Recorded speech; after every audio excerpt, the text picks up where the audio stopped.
the idea you need to remember is this brand isn't built for you. How much is blending in costing you? A lot of these companies do a great service. They just don't look like they do a great service. The weaker your brand, the more money you need to spend marketing it. Hey, how's it going? It's Tim Brown, and this is the Hook Better Leads podcast. And today I have the pleasure of having on Dan Antonelli from Kickcharge. How you doing, man? What's up, Mr. Tim? What's going on, brother? Not much. We're talking about the fact that a lot of roofing brands suck and what you should do if you find out that yours suck. But we're also going to talk about a lot of things related to what you should do when you rebrand, how to transfer old vibe to new vibe. I'm going to ask questions about like combining brands and certain things that Dan has probably a lot of experience with. He has been a pro in the home service branding space for a long time. Dan, can you give us a 1-minute version of your story? Sure. Yeah. I run a branding agency here in New Jersey. We have about 20 people.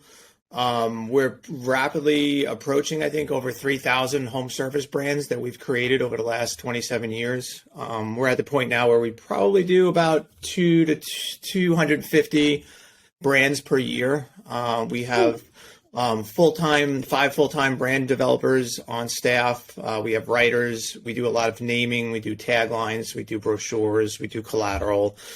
We do email marketing, some of those types of services. And we also do, one of the big things we're known for is the vehicle wraps that we create after we've designed the logo. So yeah, Absolutely. I'm in it about gorgeous 27, 28 years. And I started when I was like 15 and lettering my first van at, believe it or not, at 15. It was the first van I actually lettered. I used to be a sign painter and I did it all with paint. So I've got a degree in advertising, and 8 years later, here we are.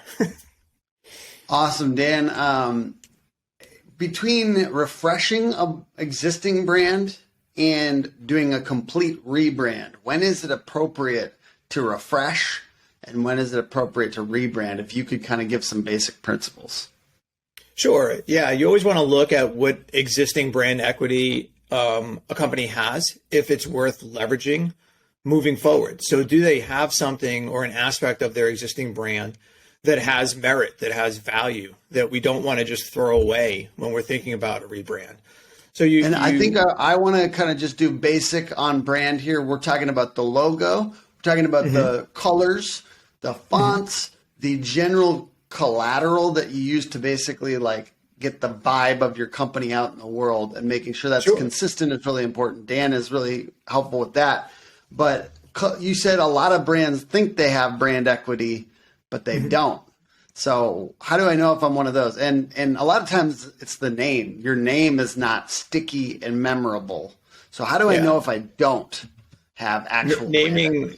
Yeah, naming is a huge piece of it. So if a name is difficult to spell, if the name doesn't infer a brand promise, if it's difficult to remember the name, those are all aspects that you do want to examine and look at and say, hey, could we have a better name that would be instantly more memorable, would help on branded search terms online, would help when people remember or need your service. So people I like a specific item, like I like an animal or a thing that you can actually picture even without seeing something. I like those types of brands personally. Exactly. Yeah. So if you say the name of the company and you haven't seen their logo yet, you could almost imagine what that logo might look like. Yeah. Those tend to be more sticky, and people forget or think that, brands, especially even as they're used on truck wraps and things like that, that's supposed to be an immediate call to action, right? Oh, I'm driving and I see a roofing company truck. I need a new roof today, so let me call them today. And it doesn't really work that way. It's more about brand building and over time, the repetition of seeing that image. And then when you need service, oh yeah, I remember seeing that really cool truck. It had like a rhinoceros and it was called Rhino Roofing.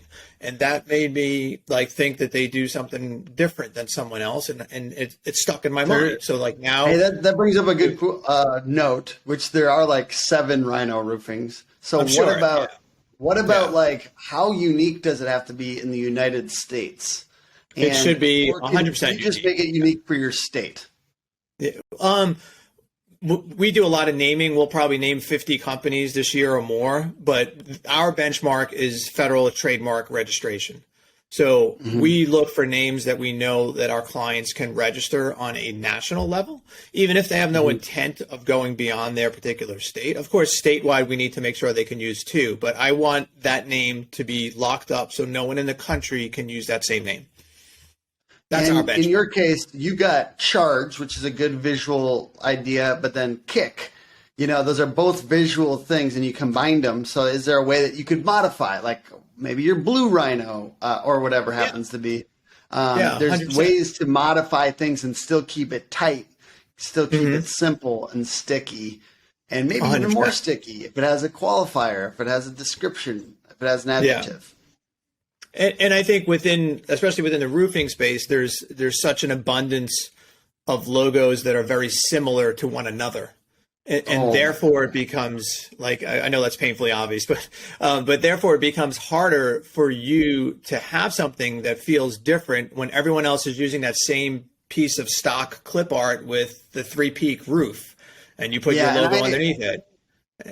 I gotta say, it's obvious to you and I, but if you're in it for some reason, that $300 price tag from somebody else in the world is just too good to pass up for some people.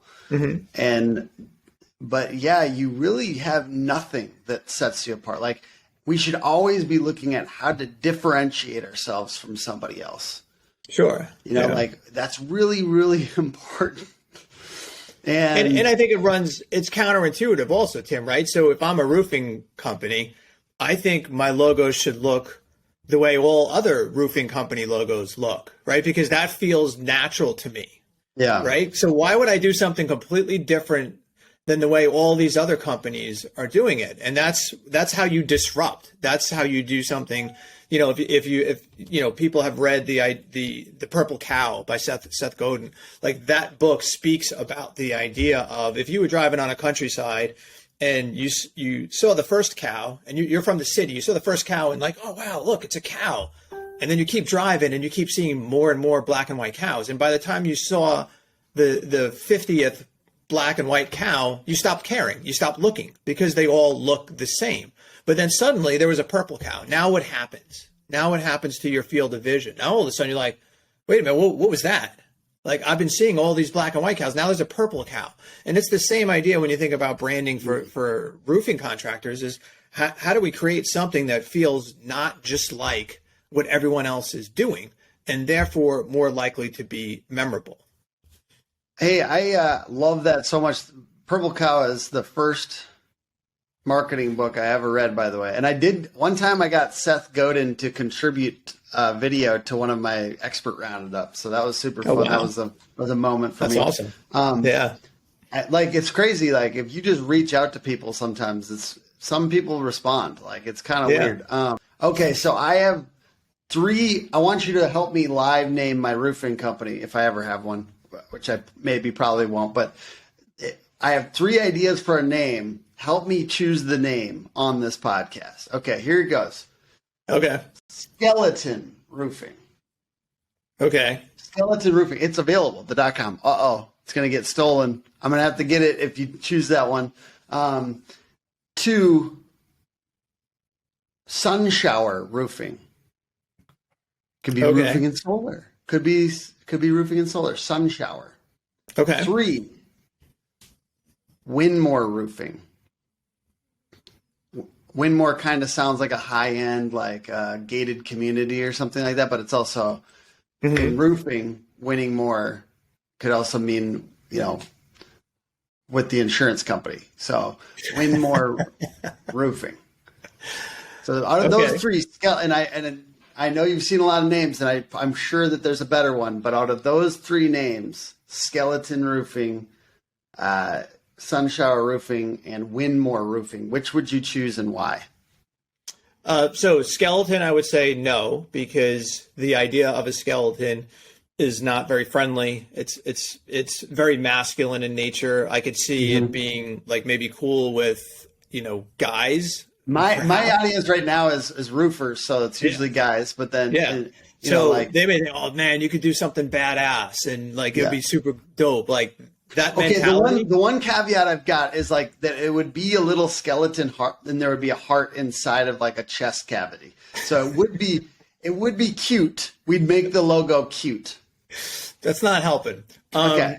So I would just immediately dismiss that because I don't think that that's going to be very comforting to Mrs. Jones. Sure. Right. So sun shower, I think was it, right? Sun shower. Yeah.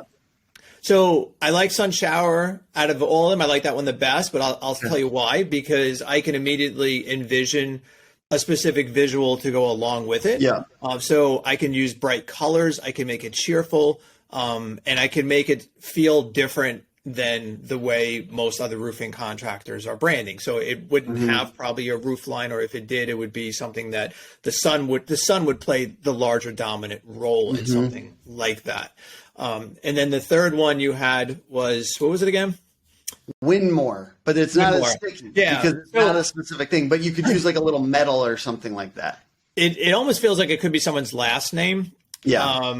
It's not bad, but I can't assign a visual to it that makes sense to me in my mind, right? So if I close my eyes and I say, well, what comes to mind when you hear the words Winmore, I don't have an immediate graphic that I can. Okay. All right. I appreciate that logic. And I think talking about a specific instance will help people think through what makes a good name, right? Yeah. And I believe that for sure. So the next question is, what order do you make a brand change? Like if you were to make a specific move on a new brand, let's say, somebody just changed their name to Yeti Roofing, and I'm thinking of a specific person. What order would they make the change? Would they roll it out with the website and then make the launch of the logo on social a week later, or what is the order of things that goes down? Yeah. So in an ideal world, all the public facing aspects of that brand should be rolled out as close together as possible. Sometimes that's not always feasible.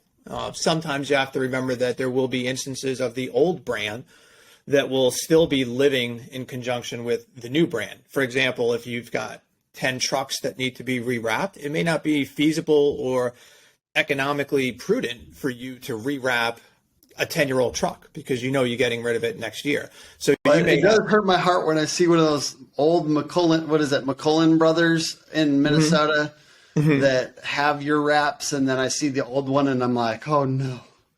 It's very common, I think, because HVAC has so many vans out at one time. The fleet would be just an enormous expense to rewrap. So, the social things are easy, right? Creating all your new social media graphics, changing your website in general. I'm not talking about a complete refresh of your website, but at a minimum, get your new logo on there, get the button colors now consistent with your new brand colors. Business cards, uniforms for the guys, site signs. Those are things that ideally you should try to roll out as close together as possible. Is 3 months apart, is like all that in 3-month cluster if you're a small business, okay? Like trying to... I think we handle a lot of rollouts for companies. Yeah. We try to do it in a lot more compact time frame. All right, so you're doing it like this is the week of the rollout, and we're getting it all done. Yeah, because remember too, like you want to communicate with the customers. You want to let the existing customers know what the change is. Why did you change? Is it still the same leadership and the same company that you've come to know and love and respect? So you have the email marketing going out to them. You have your social media announcing the change. Some clients really do, I think, a fun job of leading up to the change, and they tease it along the way. Maybe they'll do like a little snippet of a piece of it and post that online and kind of tease what's happening. I like that. Some fun things that they can do. And then I've seen really cool things people do after they launch it to try to get engagement, where they'll do like a contest and they'll say, hey, take a picture of our truck and be entered to win $200 or $300. We had a client do this, and it was in Vegas, and they got so many responses, and all they had to do was basically take a picture of it, tag them, and post it on their personal page and make it like a public post. And I think the deal that they did was that they would pay for their electric bill for that month. So they're in Vegas. So that could be, whatever, a few $100s. But the engagement Like you would pay $200-300 to get the engagement that was bringing in because so many people were taking pictures and posting. I mean, that's literally all they had to do. If you haven't tried Signpost, you definitely should. We help answer calls, acting as a backstop to make sure your leads don't get missed. We also help build up your reputation by generating 5-star reviews. Come check us out at signpost.com.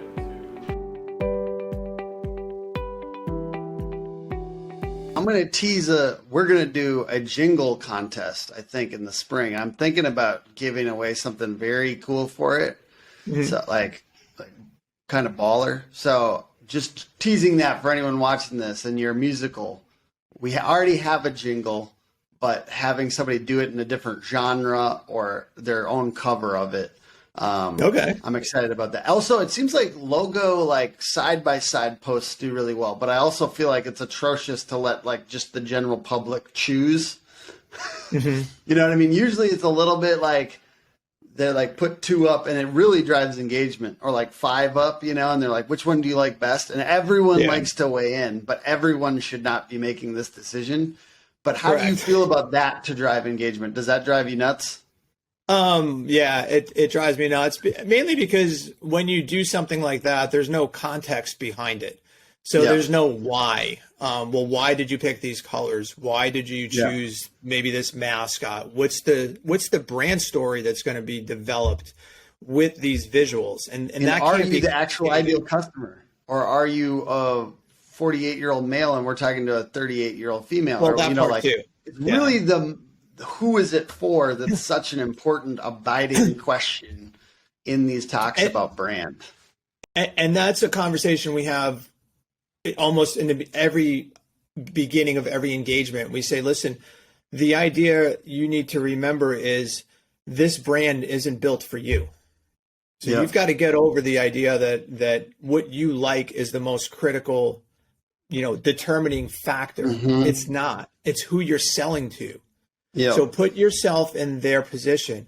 They don't know anything at all about your company. They saw this truck wrap. They saw your site sign. They hit your website. What did they think about the experience they might get if they hired you? And if I can control what they think before you ring the doorbell, that's winning. That's how you do it. Like that's everything. So when guys look at, well, how do I increase my average tickets?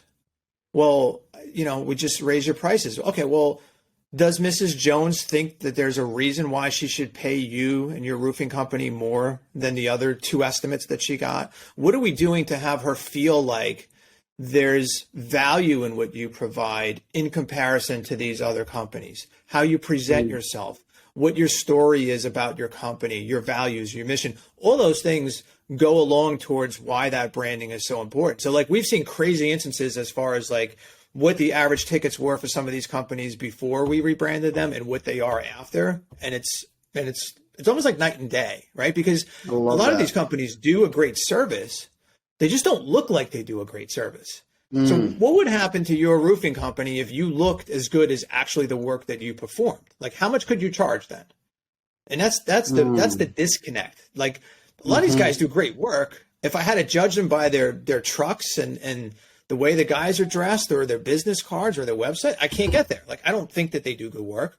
Maybe afterwards I'm like a believer, but I'd rather believe it before you show up.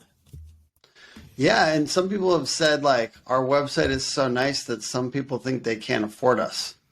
And to that, I say, that's okay. I mean, like I do some, like back in the day, I worked at a restaurant company that was pretty good in Minnesota. They have the steak house Manny's, which is our biggest like kind of like baller steakhouse, but they had a I tell this story a lot, so if somebody listens to this podcast all the time, sorry, but they had a restaurant called Ocean Air, and it's a fancy seafood place, but they put ketchup out on the table, and it was intended to say, hey, we're for every man, we're not just for fancy people. And I've always thought about that. There is things you can do in your brand and in your in the way that your website and your social media come off to say we can handle small claims or small repairs or whatever. I do think you should do that, but at the same time,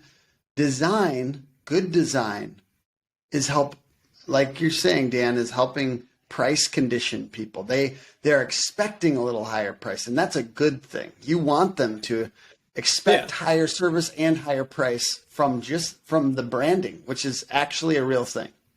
Yeah.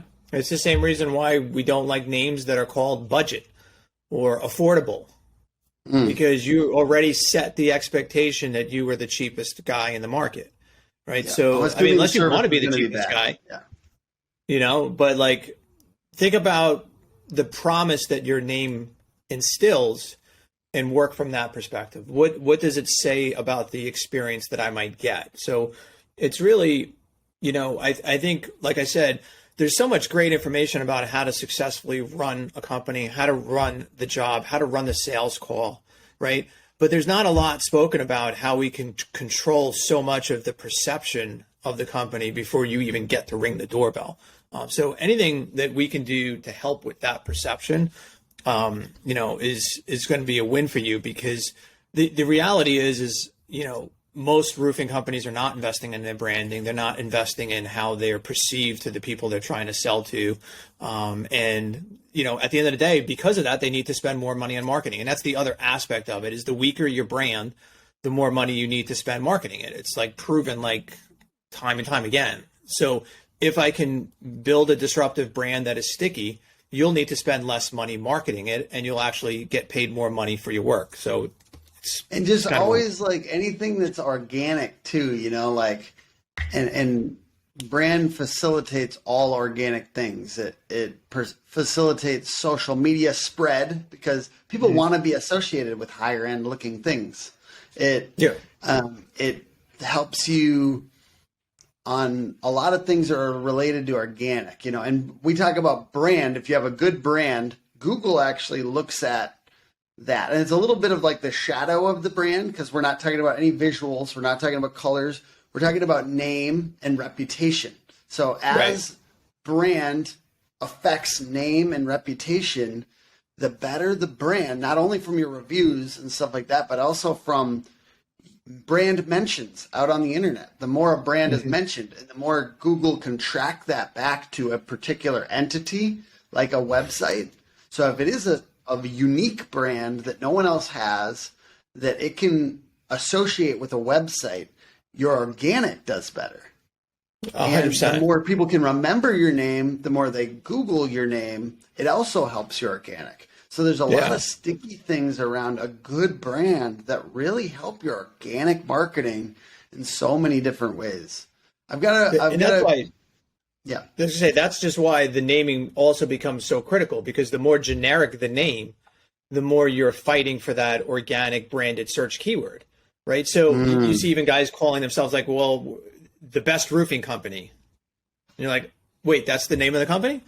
No, that's actually like a search term. So like, why would you, now you're fighting for your own brand name with everyone else, which is trying to get number one for best roofing company. Like, so you see sometimes things like that, and it just runs so contrary to best practices in terms of naming, because they're forgetting the fact that if you have a unique name and someone just types in your name, you're going to win on that search term, right? You're not going to be fighting with 100 other people. Maybe people are buying your brand name because they want to try to trick people into picking you, but your cost per lead is going to be significantly less, obviously, on a branded organic keyword search term.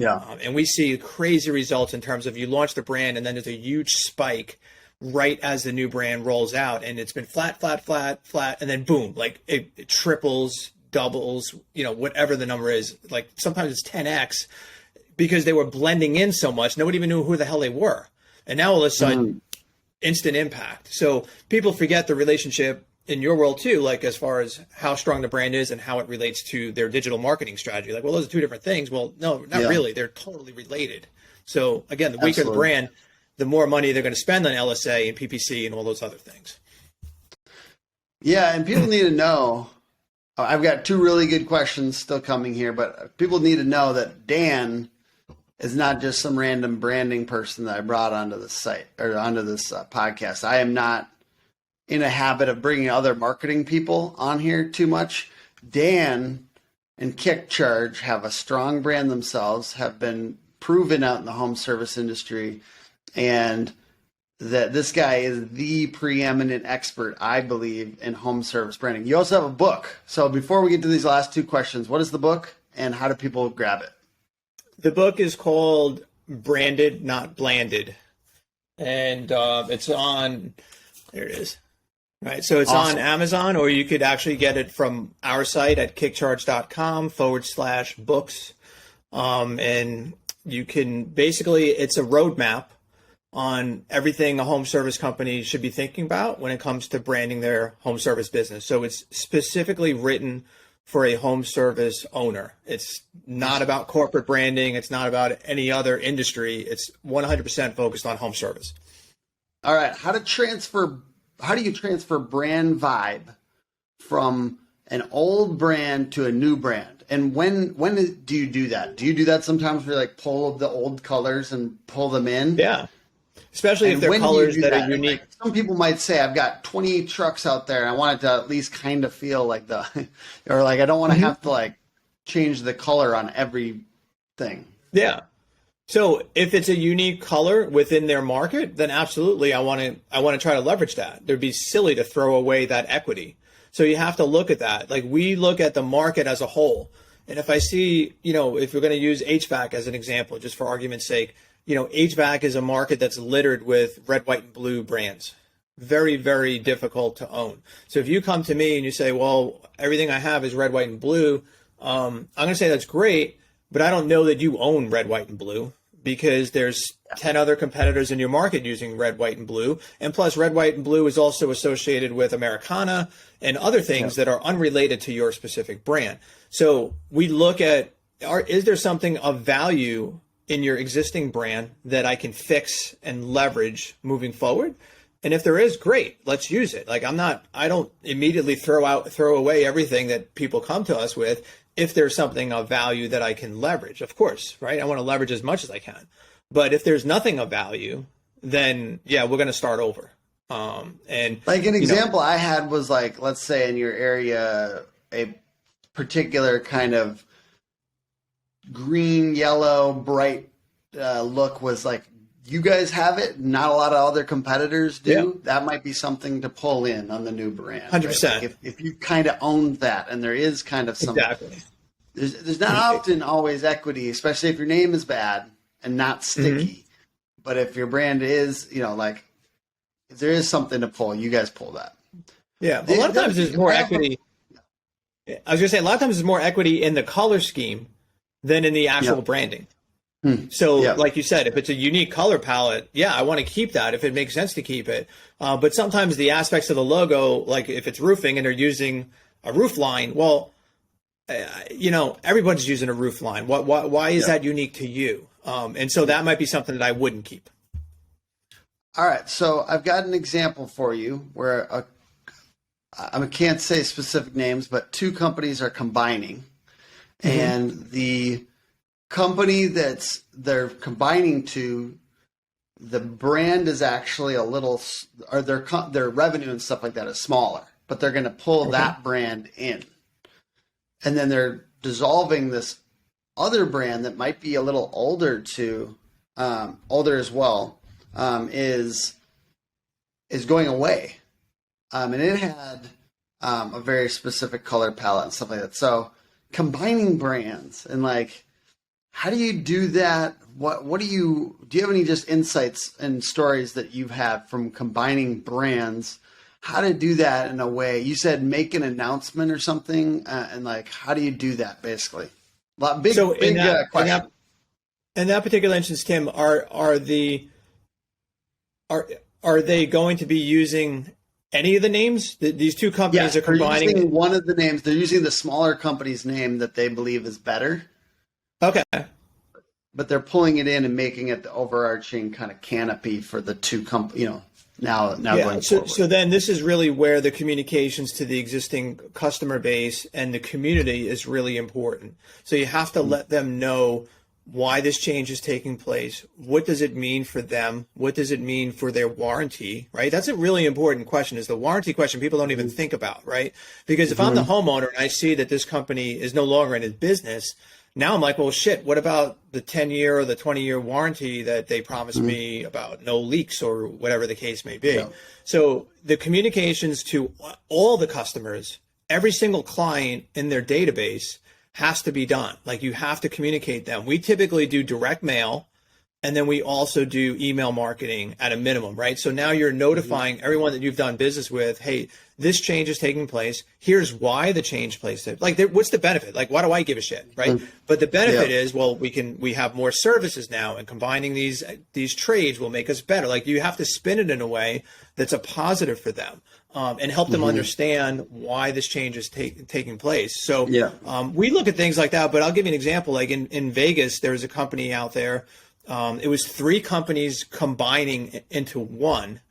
We got rid of all 3 of the brands. Okay. And this is a company that was about $7 million combined revenue at the time. They were losing about $1 million a year collectively among the 3 companies. We rebranded them as Fetch-A-Tech in Vegas. And now they're doing 25 million. I think it's 16 months later with a 5 million EBITDA. Okay. So Crazy. like, everything that they had really not much value in the old branding. So we just got rid of it and we started fresh, but we let all the existing customers know, hey, this is the change that's taking place. This is what it means for you. And here's why you should still continue to give us your business. Do you like answer the phone different or anything? Like, I'm just thinking about any other like big change that, because like, for instance, like obviously in HVAC, like sticker marketing on the water heater and stuff like that is big. So like, people are calling from old collateral sometimes. Is there any, like, does that cause confusion, or how do you handle that? I think in those instances, all those numbers were routed through Service Titan, and they were able to know that it was coming from the previous name.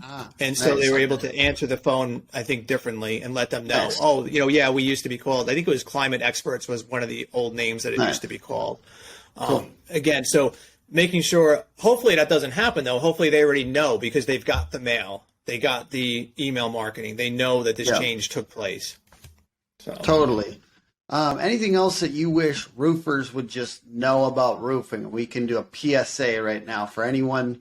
Usually we have a couple 100 people that listen or watch this, so we can get the word out. What do you want people to know about branding? Yeah, I would say, listen, if you go on Google and you type in roofing logos or roofing logo examples, and your logo pops up there, give some thought as to maybe thinking about a change, thinking about doing something that doesn't look so painfully obvious. And I think the more you can sort of zig while everyone else is zagging, the better off you'll be in your marketing. The more likely you are to be remembered by a consumer. And think about doing brands that don't feel so obvious. And that takes guts because it feels natural to do the same thing that everyone else is doing. But we've seen the biggest ROIs on companies that have really gone out on a limb and done something that you would think is a really ridiculous idea. But yet it's something that has connected and has worked and has become so memorable to that community that they kill it on all the fronts, And so, Dan, I know you've had to do some roof lines before. So how many logos have you made with a roof line in them? Not many. We've done we've done a lot of roofing. You kind of fight for the alternative look. Yeah, whether it's it doesn't matter. Like, and I always see people like push it up there proud, and it's tough because you're branding a lot of times or rebranding in this first period, this first 3 to 5 years of your business, where it is new and you don't have, it doesn't feel like you have money for branding sometimes. It feels like it's expensive because you guys are somewhat expensive, right, Dan? You guys are in the 7-12K range. I don't know, beyond that as far as packages. Yeah, it's probably beyond that, but yeah. But I'm just kind of so let's talk pricing for a second because I don't want you to get leads from this that you actually can't service. So what is pricing for you guys? And I just want to talk about that. It's difficult to pay for this at the beginning. So, I mean, I want to talk about this, even though it's uncomfortable. No, it's fine. It's fine. Usually the 2 services that most companies hire us for are the brand development and then the design for their vehicles. And that runs around $15,000. And like, so people are, getting these cheap logos. And then like, I understand the impetus to do that when you're early, right? But then like, if you're rebranding after 2 years of your business, it may make sense to spring for a real brand, like a real brand strategy, because you're really blending in. And how much is blending in costing you? You know what I mean? How much is blending in costing your business? I think that's, people tend to think of marketing as an expense, and real good marketing is an investment in your long-term success. And you really are pissing away customers when you don't have a brand that sticks out and is sticky and is memorable. Yeah. And I think to that point, Tim, it sort of sounds like a meme. I know you're the king of memes. Matter of fact, I think you should do this as one. But the idea of, the most expensive logo you'll ever buy is one you paid the least for. And that rings true in so many ways, because you think about the cost that you have then to redo everything. So you've got to redo trucks, you've got to redo uniforms and business cards and websites, and all those other things. And the cost for being unremarkable is really expensive. So that's the idea. People are just, I think, forget how much it's costing them in additional marketing expense when they have a brand that is unremarkable. So, all right, Dan, I need you last thing. And then we've had a lot of gimmicks and stunts on this podcast, but I need one more. I need you to live rate my logo and be as honest as you possibly can be, and don't fluff me up. Live rate Hook Agency's logo. What would you give this out of 10? No, I like it. I like it because it's sticky. Because as soon as you say hook, well, I know what it should look like, right? So I've got the visual connection with the name. So names, again, which as soon as you say the name, you could almost imagine what the company looks like. Or you could cover up the lettering on your logo that says hook, and you say, what's the name of this company? And I bet you most people would get it. Most people would say hook, and those are typically hook before. I've gotten J-Hook, and then somebody told me it was a cheater brand on Nike the other day. They're like, this is a little cheater brand. It wasn't on purpose, though, so I don't know. So, no, I think it works really well. I know you got it tattooed. People have been asking me when I'm getting the Kickcharge logo tattooed, and you've inspired me. I'm gonna get it done. I'm getting another piece done at a certain point, and I'm gonna do them both at the same time. So I love it, man. That's awesome. You should. It's good. If you can't get it tattooed on you, or you wouldn't want to get your logo tattooed on you, maybe you think about that too. Last thing here is what's my out of 10 rating? Be real.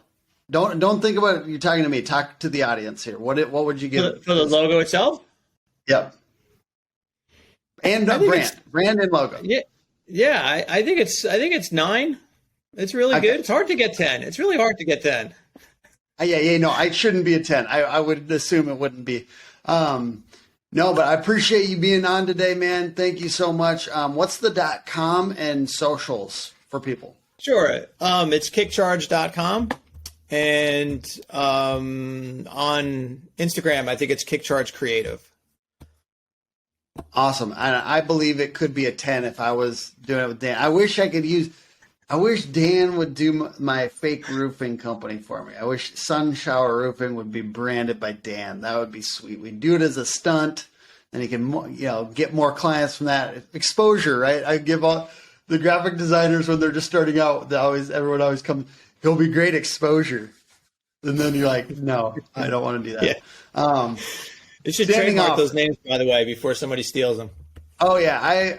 I'm grabbing any .coms that I really thought might be something one day. But I think I've always wanted to build something up on the side as an experiment for fun, and then just funnel the leads to one of my clients. But anyway, so thank you for being on. Podcast is put on by hookagency.com. Hook Agency all over social.